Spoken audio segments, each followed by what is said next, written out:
You're listening to the Cyberwire Network, powered by N2K.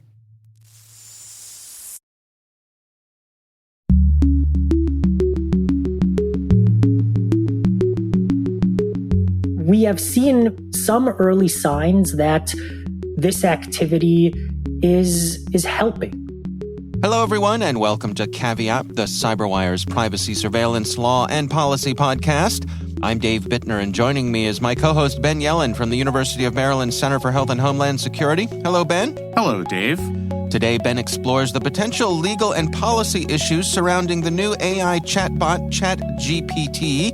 I've got a case which questions the legality of live streaming the police.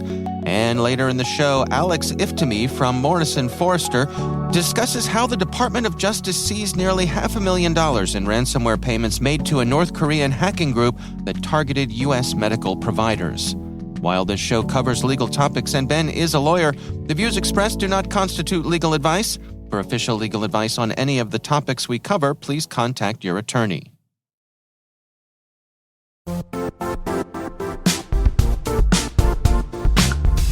Now, a word from our sponsor, the Johns Hopkins University Information Security Institute, currently seeking qualified applicants for its innovative Master of Science in Security Informatics degree program. Study alongside world-class interdisciplinary experts and gain unparalleled educational, research, and professional experience in information security and assurance. Interested U.S. citizens should consider the National Science Foundation's CyberCore Scholarship for Service program, which covers tuition and a $6,000 annual professional development allowance, as well as providing a $37,000 additional annual stipend. Apply for the scholarship and the fall semester by March 1st. Learn more at cs.jhu.edu/MSSI. All right, Ben, before we dig into our stories this week, we've got some excellent follow-up from some of our listeners here. We have great fans, don't we? We do indeed. We do indeed. And one of the things I like best is they both inform us and set us straight.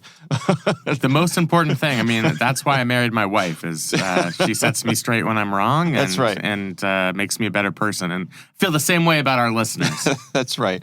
So we got a nice note from someone named Micah, who was responding to our story about GitHub Copilot, which is sort of the AI that's helping people on GitHub complete their code. Mika's correspondence is too long to read here, but to summarize, basically what he suggests is that GitHub Copilot has been a useful tool for software engineers since it was first released to the public, but there have been legal implications around its usage. Its auto-completion of code examples verbatim from books, including local variable names, raises the question of whether this violates the author's intellectual property rights. However, it could also be seen as a positive example of machine learning. Ultimately, it is hoped that GitHub Copilot will continue to improve and remain a useful tool in the future. What do you think here, Ben? It was a really interesting email. One of the things this listener talked about was there are books that are written by pioneers in coding, and they will write down some of their code examples in the book. Now, the book itself is copyrighted, but if you input the code into this GitHub artificial intelligence copilot, then it's going to be used to suggest coding solutions to whichever problem you're trying to solve. Mm-hmm. And I can see how that would at least feel like an intellectual property violation. Yeah. It is somebody's intellectual work that at least conceivably is being appropriated for profit. Right. But the other aspect of this email, which I think is really interesting, is Copilot's really useful. People who code for a living really like it. They do. Yeah, they do. We got several other notes from people who are saying, like, yeah, I get it, but boy, is this thing nice. Yeah. And it's one of those things where if you can come up with some framework that protects intellectual property rights, I don't think you want to throw out the baby with the bathwater, if that makes sense. Yeah. And maybe because this is an open source tool and it's something that's generally improving institutional knowledge of coding, At least from a policy perspective, maybe that's more valuable in the long run than somebody's intellectual property rights. Easy for me to say because I'm not the person who developed those lines of code. Right. But it's a tough dilemma. Yeah, the thing I wonder about is a couple things. So if I write a book and I have coding examples in there, if I say to my dear readers, here's a coding example, aren't I implying that go use this, right? I mean, isn't that kind of what I'm saying?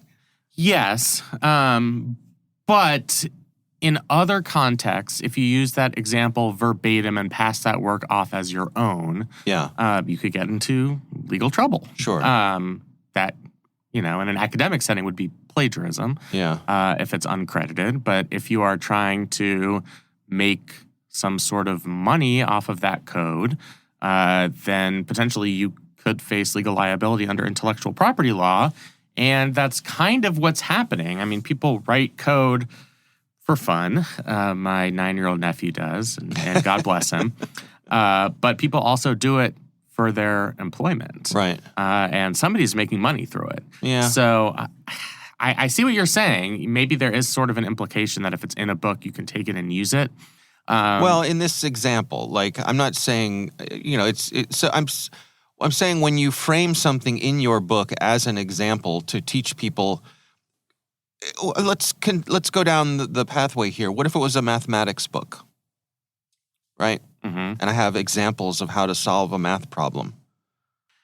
If that was put into an algorithm that helps solve math problems online, probably nobody would notice, and therefore it wouldn't be an intellectual property violation.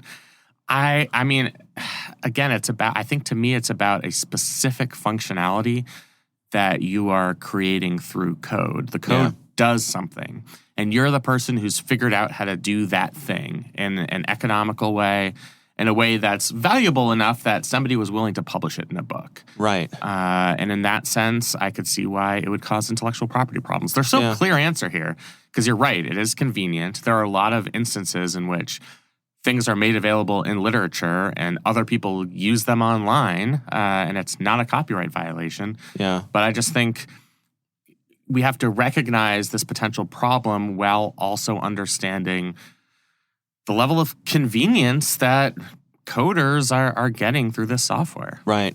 And I suppose, something like GitHub Copilot would make me less likely to go to the bookshelf and look for that book that had the coding examples. I wouldn't need to do that, so I might not need to buy that book. Right, as long as the very first person who reads that book inputs that code into the machine learning, and that becomes part of the predictive algorithm. Yeah. But somebody had to put that original code in the system in the first place. Right. Yeah, but that's another really interesting point. Yeah. All right. Well, our thanks to Micah for sending that in to us. We got another kind note from a listener named Steve, who writes, in the U.S., medical equipment is controlled and approved by federal agencies, and this approval includes no updates or changes can be made.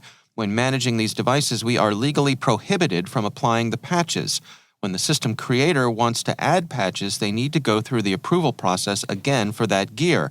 So when running security, we rely on isolation of these systems. When I worked in healthcare 8 years ago, we had systems running all the way back to Windows 95, unpatched on the network, that had to be isolated to the only required communications, but no patches or changes allowed.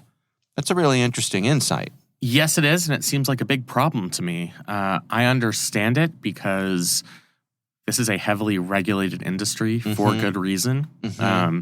You don't want a pacemaker that's going to malfunction inside somebody's body.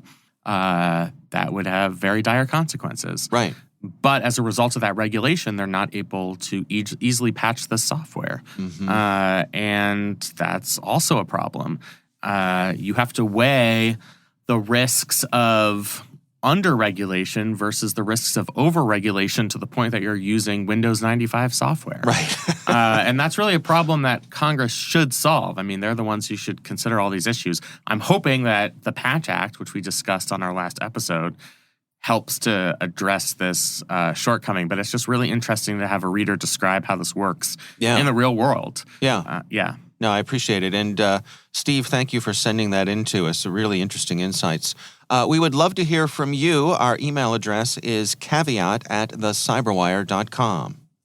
All right, Ben, let's jump into our stories here. Why don't you start things off for us? So I've spent a lot of time over the past week on the new rage in chatbot AIs called ChatGPT. Mm-hmm. If you haven't tested it out yet, you should. It is brilliant and weird, as the New York Times says in the article that we're using for this segment by Right. Kevin Roos. Basically, you can type in instructions, and this very intelligent chatbot will be able to fulfill your instructions no matter how weird and irreverent they are. Yeah. So I have asked the chatbot to write Radiohead lyrics for things I see on my desk, like a coffee mug, and it writes completely believable lyrics. You can tell it to write a soliloquy about, push pins, and it'll write a soliloquy about push pins. It is much better than a Google search because it relies on pretty advanced machine learning. It learns from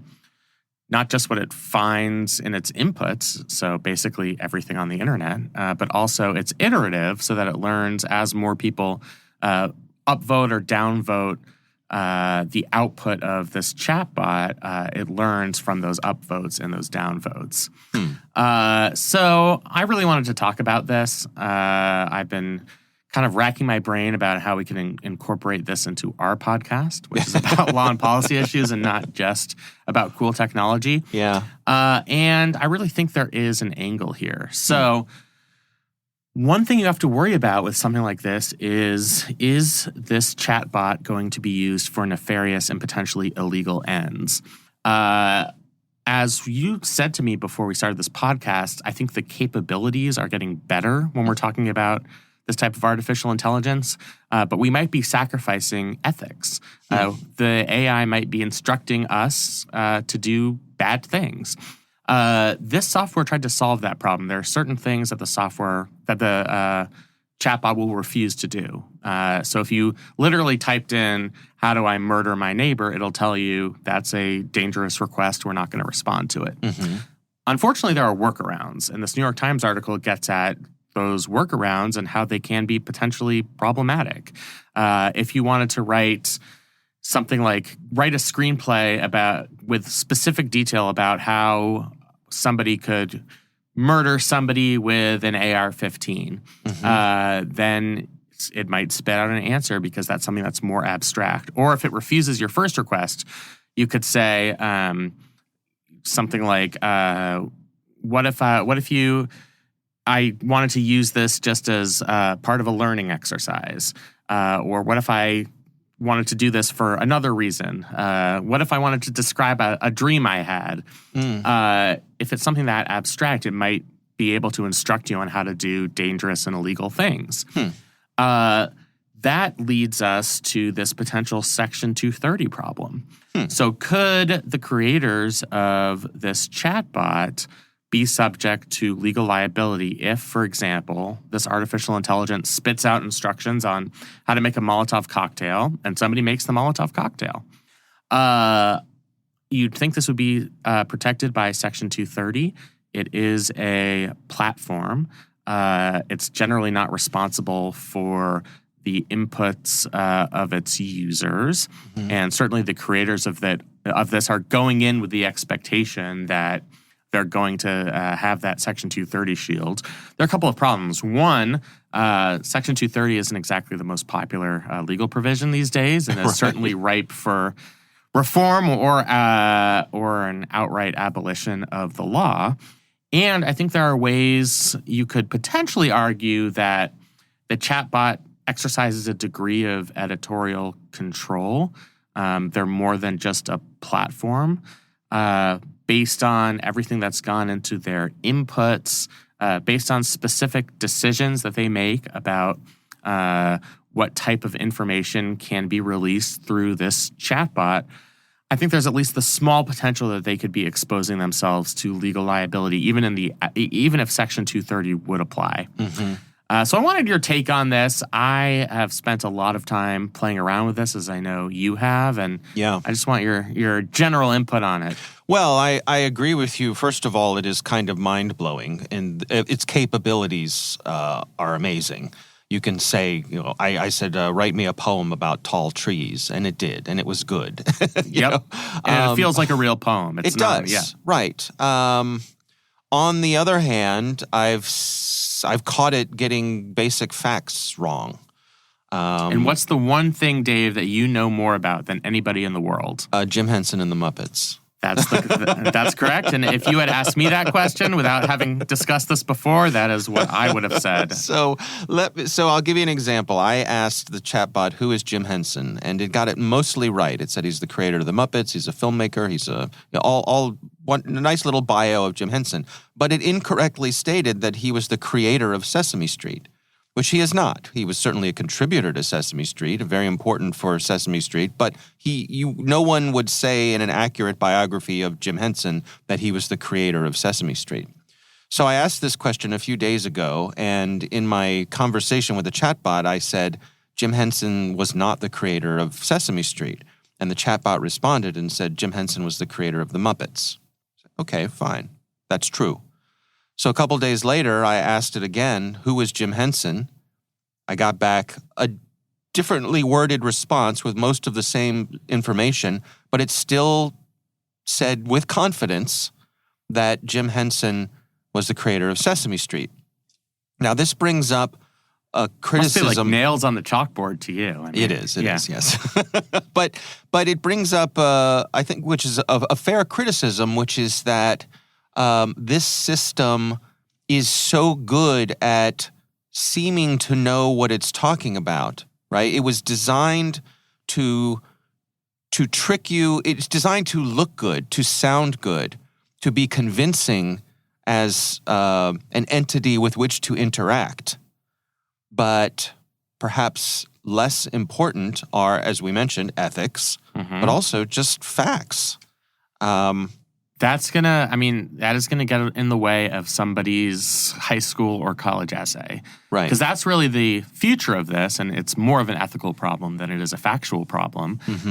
But you could write an essay comparing this Shakespeare character to, maybe this more modern character in a book you've never heard of. And the chatbot would be able to do that. Yeah. Getting facts wrong is certainly a problem, and it would get that student in trouble. Right. I think the broader concern is, are we not going to be able to evaluate students' writing skills? Because in 10 years, everybody's just going to be inputting something into a chatbot. Yeah, I've seen people say this is the end of take-home homework. Right. Because even math problems, you can say, solve this math problem and show your work. And it does. Yes. I certainly worry about it as somebody who does online teaching, because I've already had plenty of students who have tried to improperly use online resources, and now it's going to be much harder for me to detect. So, yeah, I think that's a future problem, maybe 10 years down the line. The problem is that the technology is going to get better. So right now, it might be messing up some of those basic facts, and it seems like its learning mechanism must be failing if you reported this incorrect fact about Jim Henson and it hadn't been corrected 2 days later. Right. You'd have to think that in the development of this chatbot that they're going to eventually get that right. Yeah. They're going to create some type of better iterative process where they can correct mistakes in real time. Yeah. Certainly Wikipedia has basically figured out how to do that. So I'm confident that that problem will be solved.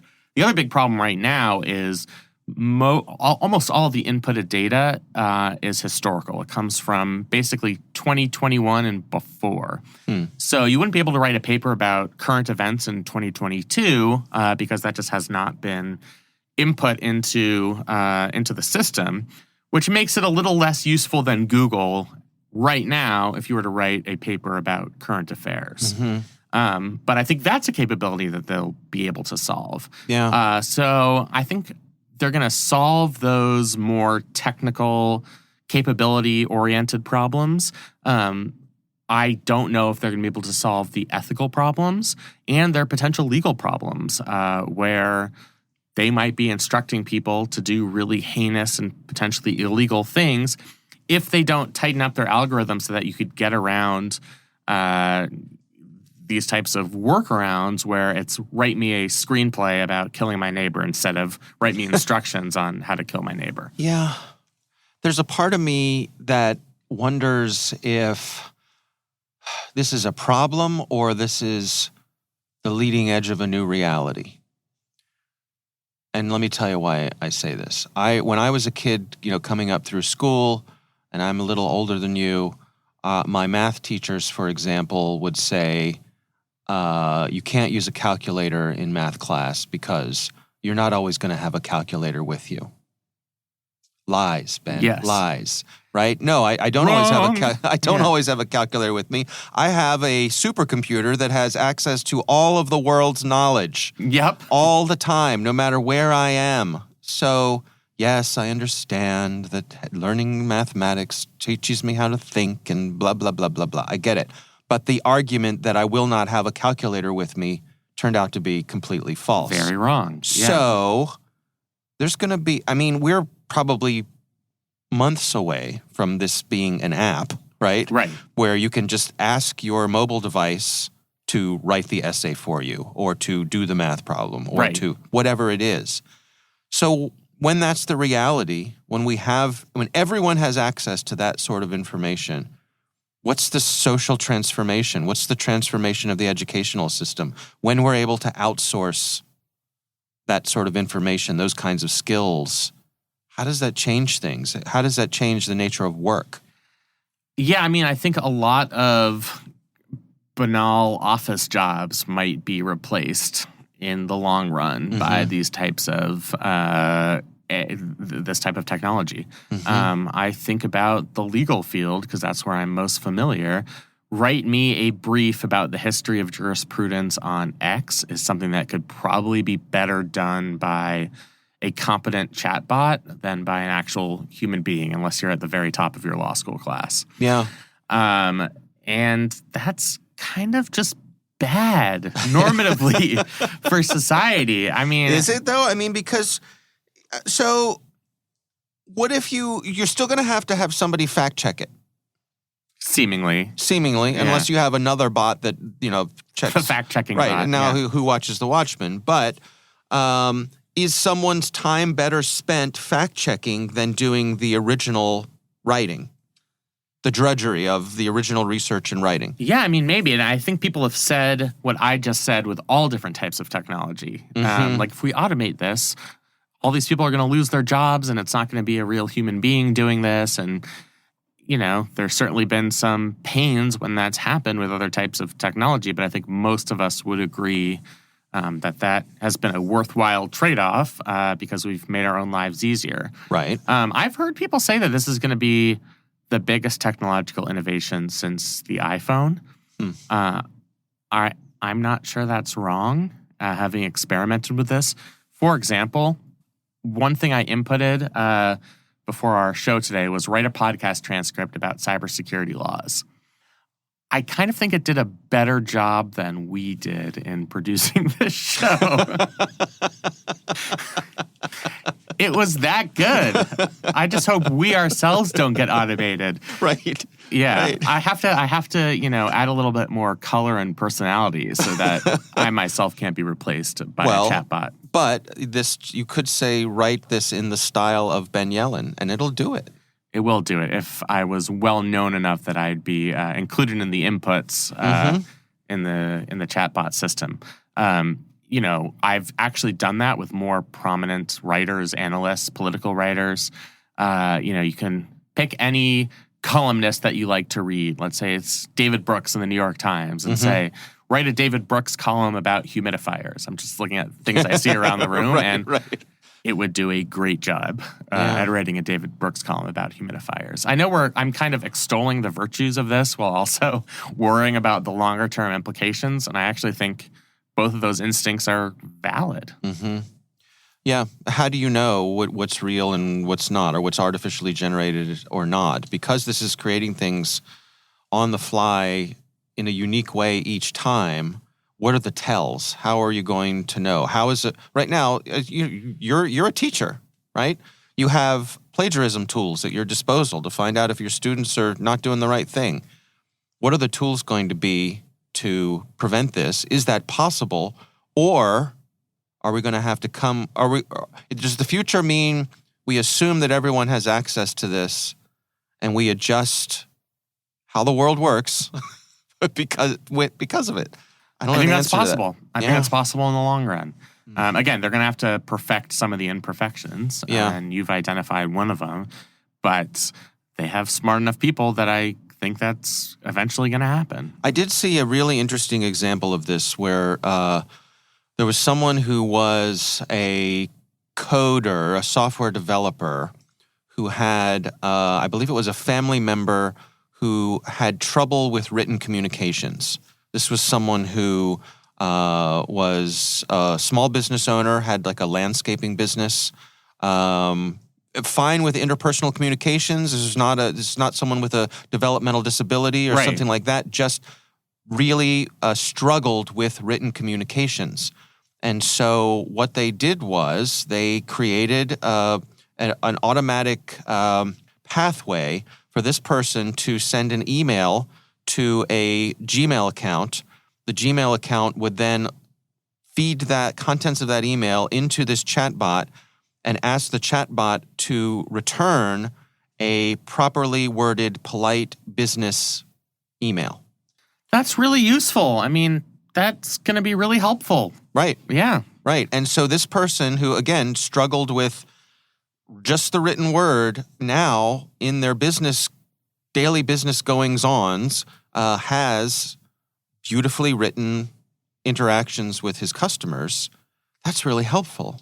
It is. And then you worry about, well, what happens when you get into the real world and you're meeting somebody face-to-face and they realize that this was all a facade. You really don't have social skills. Well, but that was part of the point here. The person who did this said this person does have social skills. They just can't express it in writing. Writing is the thing that is the problem. If you're face to face with this person, you would have no idea that they had a writing issue. So isn't that fascinating? It is. Yeah. I mean, I think the potential here is limitless. Mm-hmm. In terms of things, if we can improve accuracy, like instant medical diagnosis, mm-hmm. Or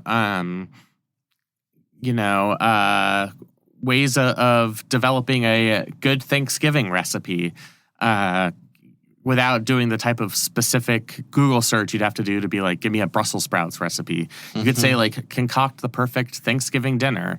And that's something that would be really awesome. Yeah.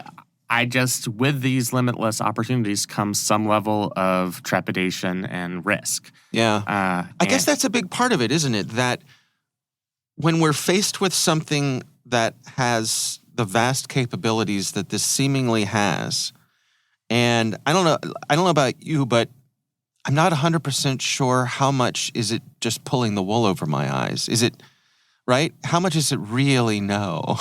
Or how much of it is it just a really good con man? Is it convincing me that I really need to buy that monorail? I don't know. And so that makes me uneasy. The chatbot Lyle Lanley. Yeah, it just makes me uneasy. Well, it put New Haverford on the map. That's right. So, it's more of a Shelbyville idea. It's more of a Shelbyville idea. All right. Well, I think you and I could probably talk about this all day. We could. I just saw somebody post on Twitter, here's a Ben Shapiro monologue attacking Joe Biden for falling into a vat of soup. Okay. And it sounds like Ben Shapiro, and it's really funny. So, I mean, it's certainly been a week worth of fun entertainment and interactions among myself and my friends. Mm-hmm. Yeah.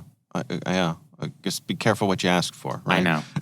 I know. But it's so exciting too. That's the thing about it. It's darn fun. It's a land of contrasts. That's right. All right.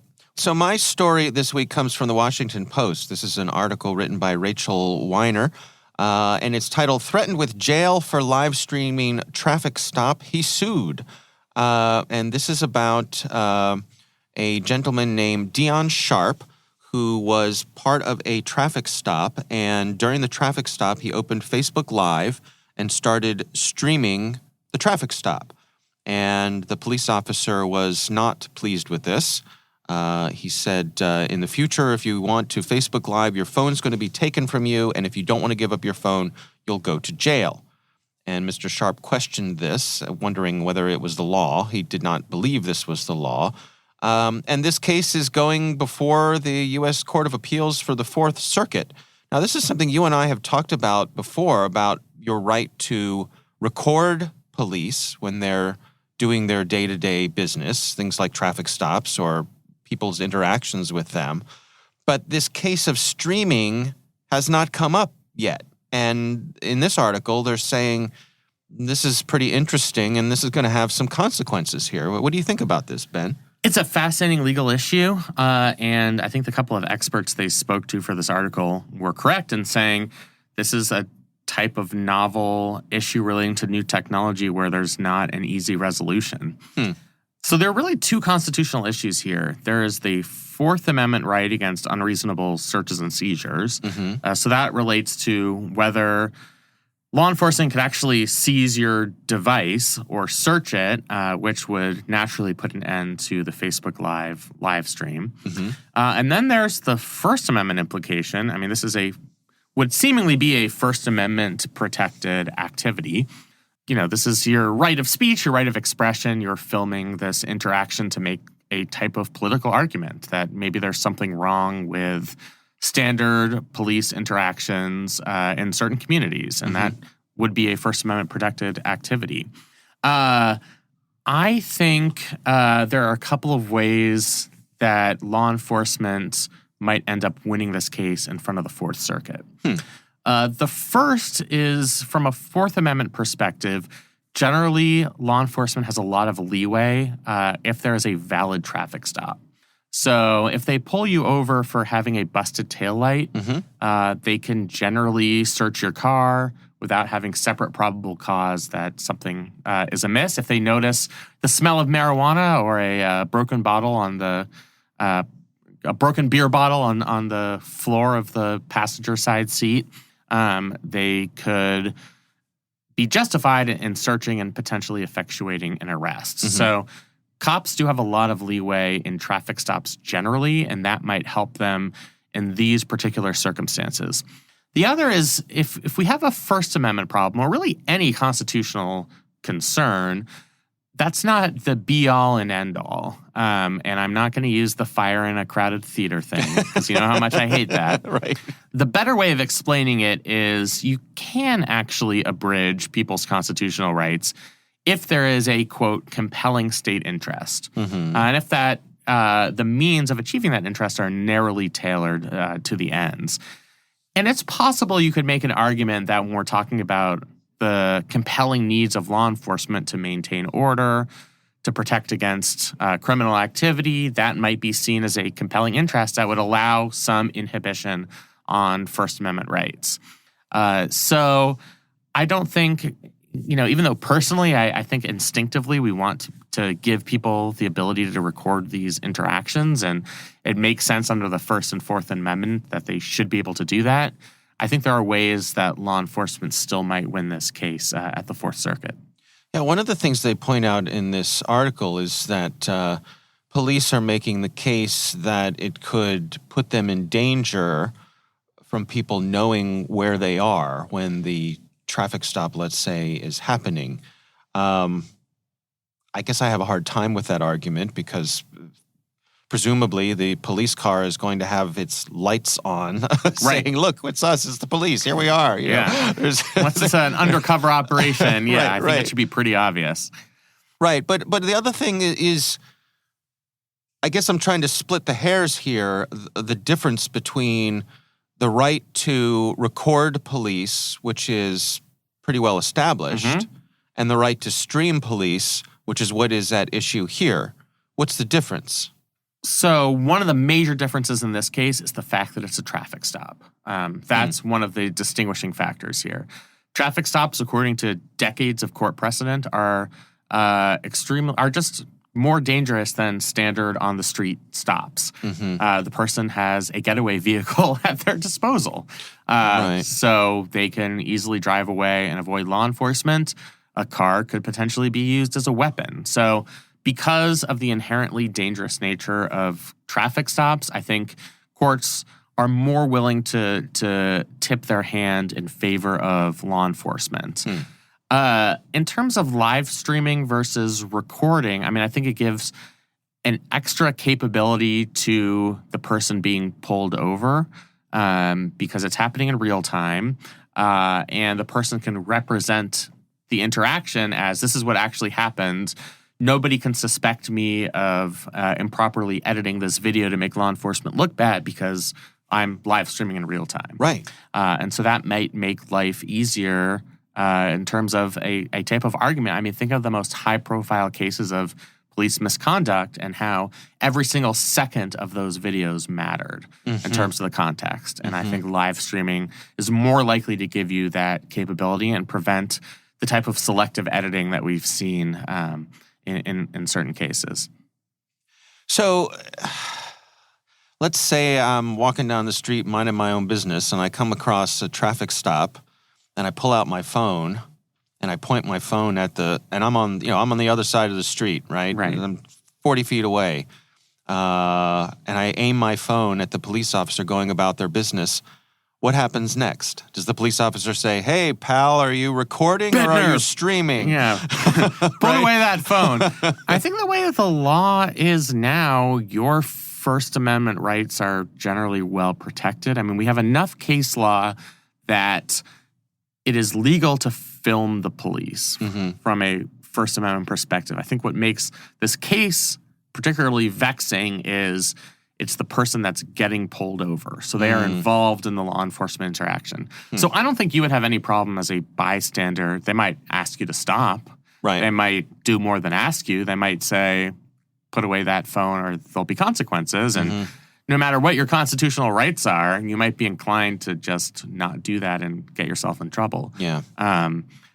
But I mean, I think the distinction is that you're not in that dangerous weapon of a moving vehicle. Right. And it's the traffic stop that makes this particularly dangerous. So I think that's going to be the deciding factor in this case, is how to apply it to a traffic stop where in other cases we've given a lot of leeway to law enforcement for these particular types of searches. All right. Well, we'll keep an eye on that one for sure. Again, that is from the Washington Post, and we will have a link to that in the show notes.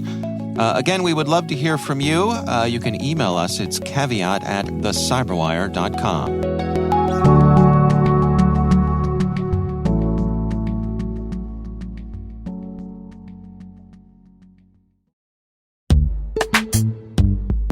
This episode is brought to you by Palo Alto Networks, the leader in cybersecurity. As AI-driven attacks increase, organizations can't afford to have network security that's stuck in the past. Discover how Palo Alto Networks can help you predict what's coming and proactively secure against it with a zero-trust, AI-powered network security platform built to secure whatever, whenever, wherever.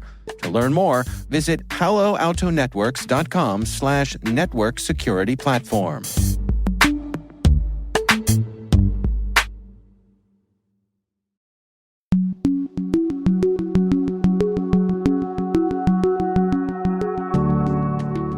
Ben, I recently had the pleasure of speaking with Alex Iftimie from Morrison Foerster.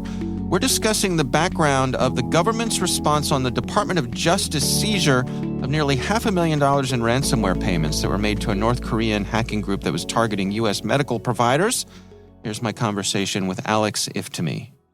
In July, DOJ announced that they seized $500,000 from two virtual currency wallets used by North Korean ransomware actors. And we have the benefit in this case of a DOJ civil asset forfeiture complaint, essentially the court documents that the Department of Justice is using to recover the funds that they were able to recover, that tell an interesting story about a relatively new and rare North Korean ransomware group that targets the healthcare sector.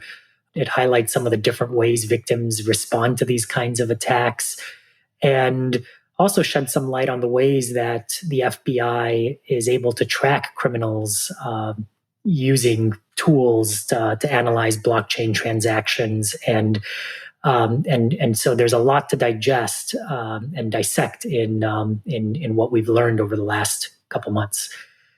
Well, can you walk us through it? What are some of the details here? What we know is as follows. Last year, in May 2021, a Kansas hospital suffered a ransomware attack, which crippled that hospital's access to some servers. Those servers were ones that were really important to them. They were servers that host hospitals' X-rays, CAT scans, and MRIs. And the ransomware attackers left behind a ransom note that essentially said the hospital had 48 hours to pay, or the price would double. The hospital ultimately, in about 2 weeks' time, made the decision that they did have to pay, and they paid approximately $100,000 in Bitcoin in 2 installments. And the attackers gave the hospital the decryption keys to unlock their servers. We also know that Kansas hospital contacted the FBI following the attack, and that as a result of that notification, the FBI was able to identify what was previously an unknown ransomware malware called Maui. The FBI then started to track the funds that the hospital had paid in Bitcoin.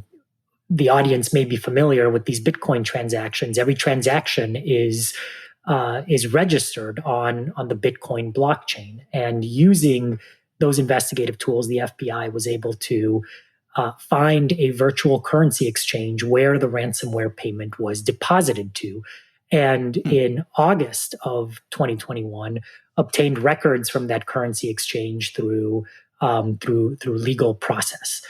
The FBI was then able to track payments to a second virtual currency exchange, and ultimately identified that those accounts were accessed by a Hong Kong-based IP address that law enforcement presumed to be some money launderers who assisted North Korean cyber actors in cashing out Bitcoin ransom payments into fiat currency.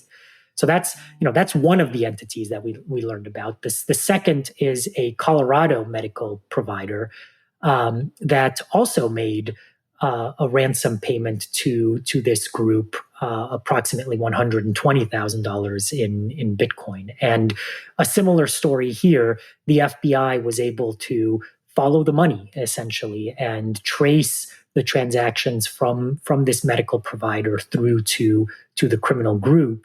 Although one notable difference here is that it appears, based off of the court documents, that the FBI went to this Colorado medical provider rather than the medical provider voluntarily disclosing the incident to law enforcement. We hear about folks who are up to this, using things like tumblers to try to hide the transactions or obfuscate them. To what degree does this speak to the FBI and the Department of Justice being able to unwind these things? And does that put the criminals on alert that perhaps it's not as easy to launder the money as they thought it was? David, I think that's exactly right. I mean, this case, like other ransomware recoveries, and there have been a number of them this year alone, and they continue to highlight that the Department of Justice really does have the ability to follow the money on the blockchain, that there is that anonymity is not foolproof even when you're talking about these virtual currencies. And the court documents in this case show how the FBI step by step was able to follow the money from the victims through to the accounts where they were held, and in this case, the investigators were able to use legal process to track down who owned these accounts, and ultimately to seize the funds and get that money back into the hands of victims, as opposed to the crooks who are trying to steal these funds for their own purposes. Now, when you say they're able to use, legal processes, I mean, is this an international effort? Is this, dealing with our allies to be able to track these sorts of things down? It is something that involves a lot of international partners. So criminals are wise enough to know that if they leave these assets in the United States, they're more likely to be caught, or leave them in the possession of U.S.-based entities. And so they often try to move these funds to jurisdictions that they think are going to be more favorable. Increasingly, we're seeing that U.S. law enforcement has been able to partner with law enforcement in other countries to get records from those countries, to get records from virtual currency exchanges or other institutions in those countries, and ultimately to effect arrests. We have seen law enforcement track down people responsible for laundering money, people responsible for developing the malware and deploying ransomware against victim networks. And so all of this is part of a strategy of the department to raise the costs of engaging in this activity, and hopefully to deter those who would think about entering the ransomware space from doing so. The reality is that a lot of there are a lot of well-educated individuals who see this as cost-free activity in certain countries, and the goal of the Department of Justice's work is to really make those individuals see that there are costs to their activities, and to make them choose another life, hopefully, before they get too far down the path. What insights can you share with us in terms of the Department of Justice's choices in how they went about this? The fact that they didn't announce the civil enforcement action, those sorts of things. What does that speak to in terms of how the DOJ is choosing to come at these events? What I think it shows is that the Department of Justice isn't just interested in investigating crime that has already occurred and charging that type of crime, and hopefully finding the people responsible and holding them accountable. Certainly, that is an important function for the Department of Justice, but it's not the only one. And what we've seen here is that they've adopted a strategy to disrupt these actors from being able to use their capabilities, from being able to take advantage of their ill-gotten gains, and to not just play defense, but also to play some offense. And some of those capabilities include, as you note, using search warrants and court orders to seize stolen funds. They've also been used to seize domains, command and control servers, other infrastructure that's used by these cyber criminals, with a goal of disabling their ability to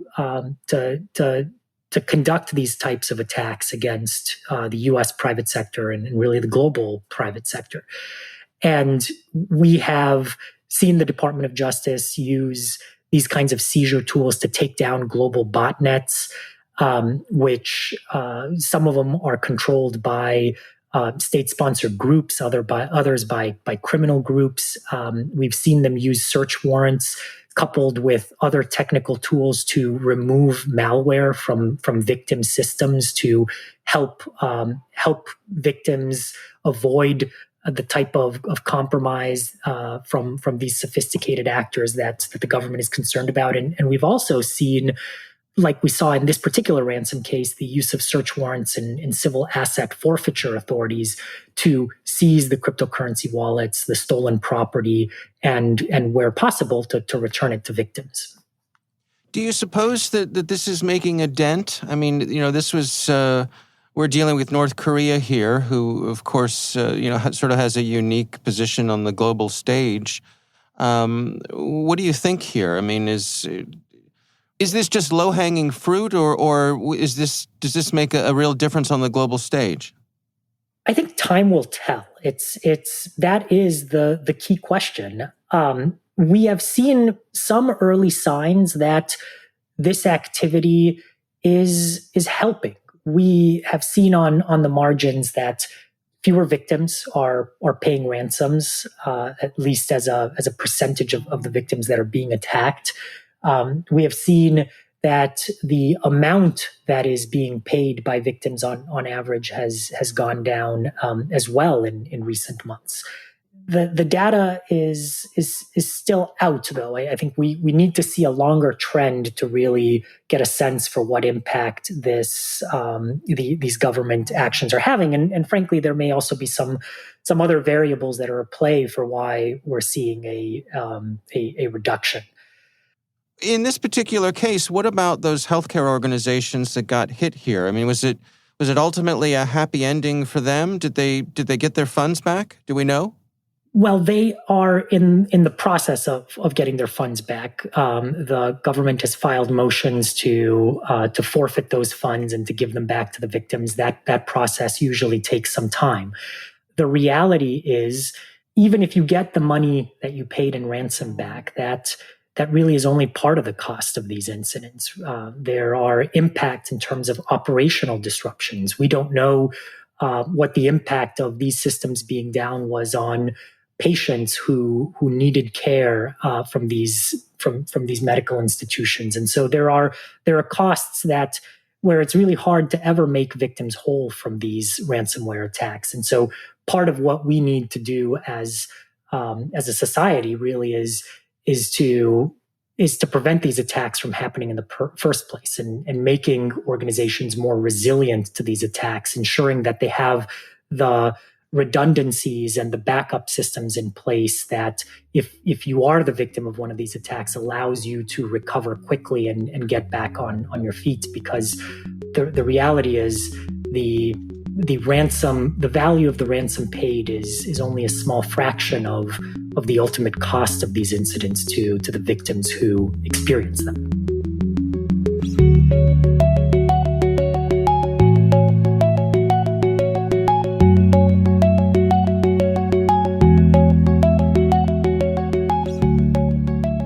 Ben, what do you think? It's really a fascinating story. I kind of am a little encouraged by the capabilities of the Department of Justice to access the blockchain and to block the financial transactions involving cryptocurrency.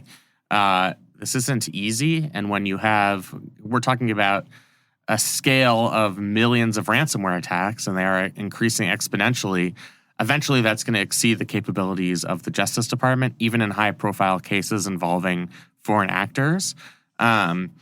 So, I think we're going to have to add resources to the computer crimes division of the Department of Justice, but I found it to be interesting and encouraging. Yeah, absolutely. All right, well, again, our thanks to Alex Iftimie from Morrison Foerster for joining us. We do appreciate him taking the time.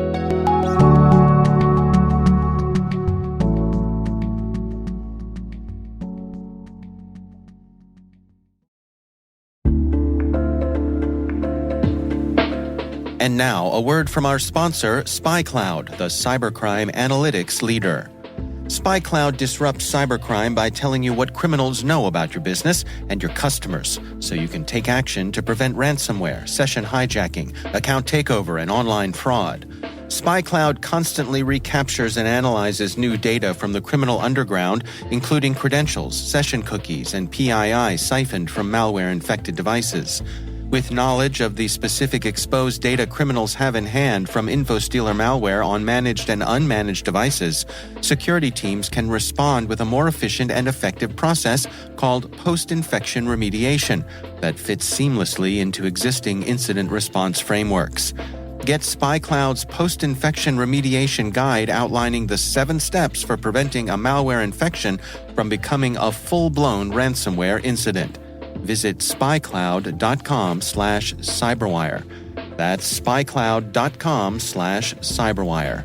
And we thank SpyCloud for sponsoring our show.